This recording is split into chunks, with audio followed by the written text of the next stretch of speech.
Nama saya Soleh dari Desa Panongan, Kecamatan Palimanan.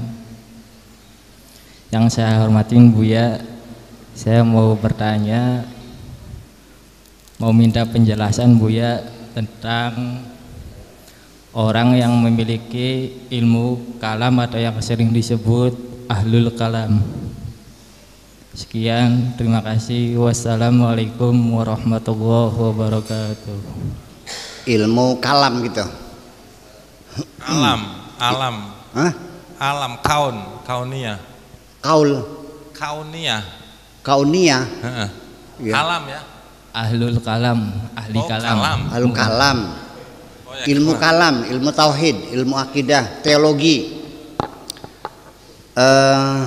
Begini, sebentar saya akan kembali ke belakang lagi sedikit. Saya berjuang untuk menyampaikan kebenaran Tuhan, ya, sesuai dengan petunjuk Rasulullah.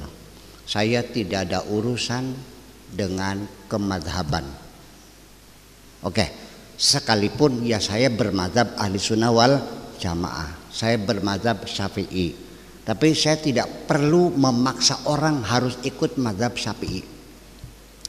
Saya ahli sunnah wal jamaah, saya berdakwah bukan mengajak orang supaya ikut ahli sunnah wal jamaah.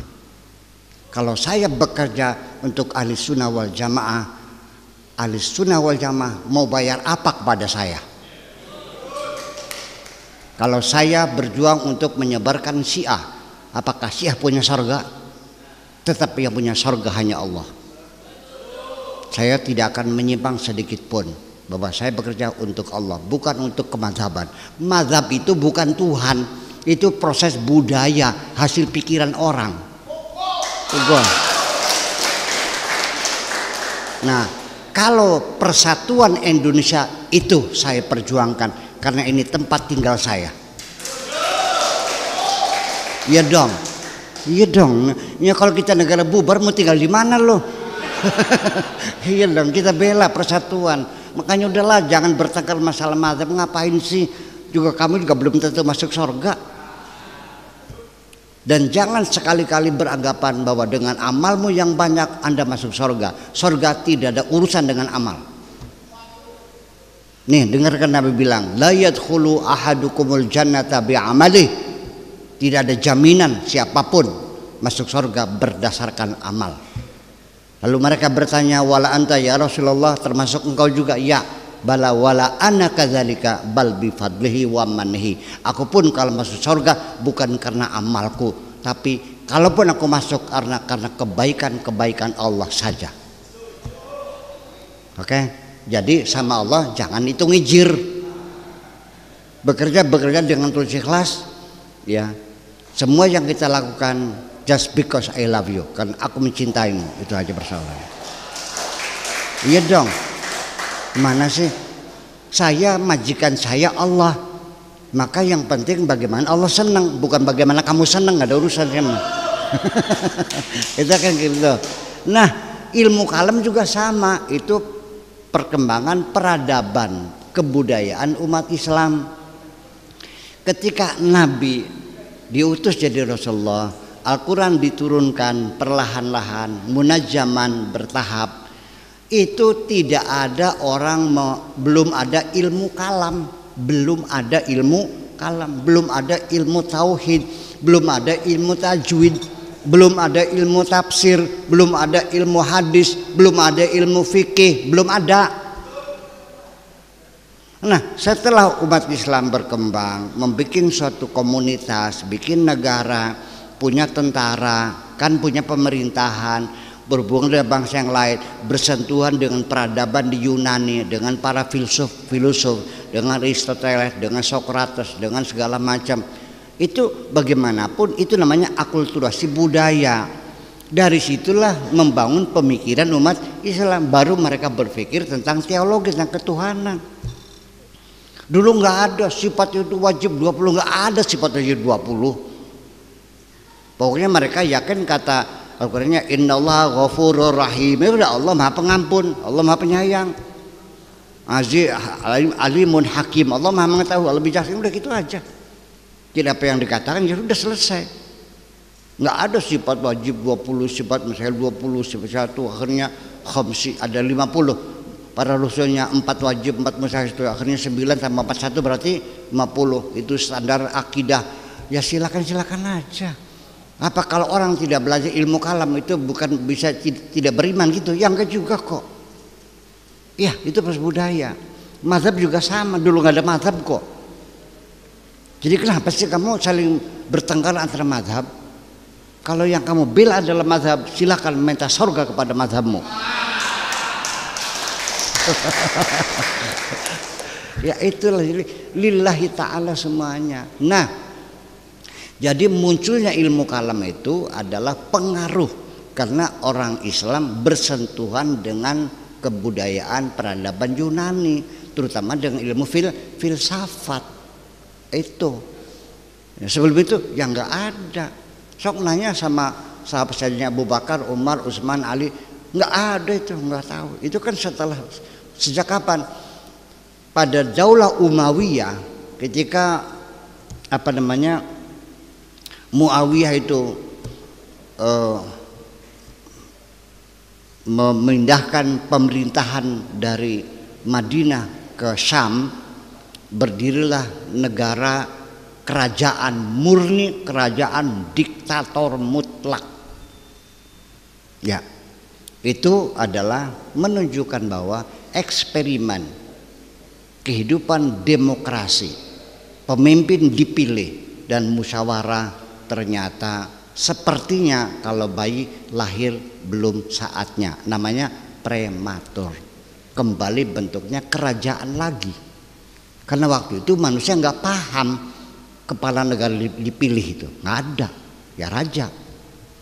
Selama Daulah Umayyah tidak memproduksi ilmu apapun, sibuk dengan kekuasaannya. Yang penting menaklukkan, serang sana serang sini, belum membangun ilmu pengetahuan, nggak ilmu kalam, nggak ilmu akidah, nggak, masih nol. Baru setelah pindah ke Daulah Abbasiyah, nah disitulah mereka menyebar, belajar ke Yunani, belajar ke India, ke Mesir, terus menyebar. Nah baru mereka itu artinya terpengaruh, sehingga ada dugaan gitu bahwa orang Arab itu disebut ahlul fitrah. Kalau Yunani namanya ahlul fikrah. Kalau orang India ahlul akidah. Jadi kalau orang Arab itu berpikirnya secara fitrah, sangat sederhana, alami, ya, dalam bentuk syair-syair yang indah-indah dan sebagainya. Kalau pemikiran itu dari Yunani datangnya.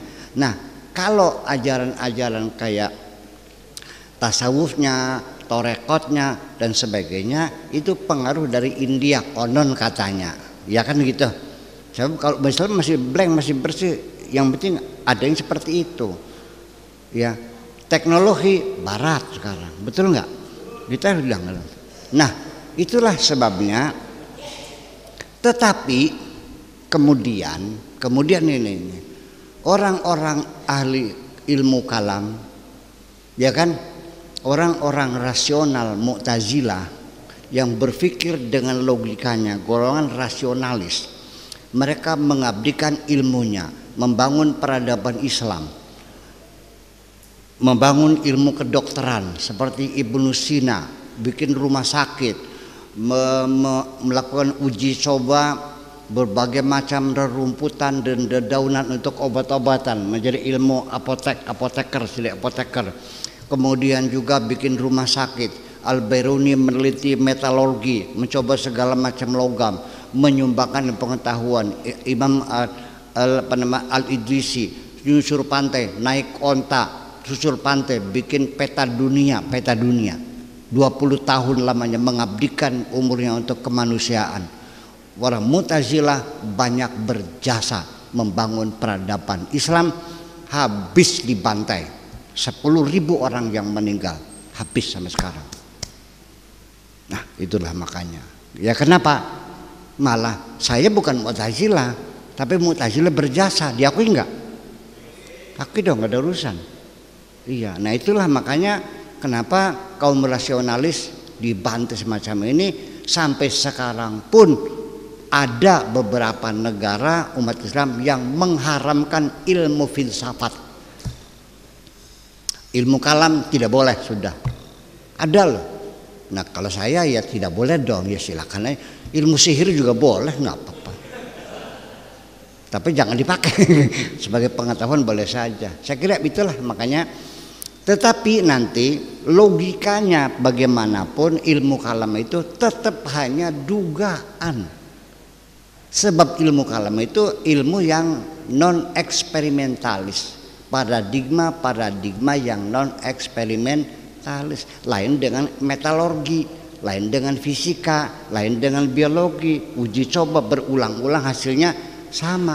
Tapi kalau pemahaman teologi itu semuanya dugaan. Betul enggak? Apakah Allah menentukan nasib orang? Mana buktinya? Saya begini bisa buktinya. Apakah Allah memberikan kebebasan manusia berbuat sesukanya? Mana buktinya? Itu kan hanya analisa pemikiran filosofis, paham enggak? Beda dengan ini plastik atau besi. Mau yakin? Saya bakar nih. Ternyata meleleh. Oh, berarti ini plastik. Yakin enggak? Enggak, beling ya. Otak enggak sih sudah mentalis, betul enggak? Nah kalau ilmu semacam itu ilmu dugaan-dugaan, berarti sudah. Kalau yang non eksperimentalis percaya silakan, enggak ya boleh. Tapi kalau yang eksperimentalis diuji coba dengan hasil yang berulang-ulang dan sama, ya kalau tidak percaya ya terlalu namanya. Itu saja persoalannya. Jadi saya tidak melarang belajar ilmu kalam dan juga saya tidak mewajibkan. Mau belajar silakan, enggak silakan. Yang penting Anda yakin bahwa Allah adalah Tuhanmu, itu aja kok. Ya kan? Pogo. Oke.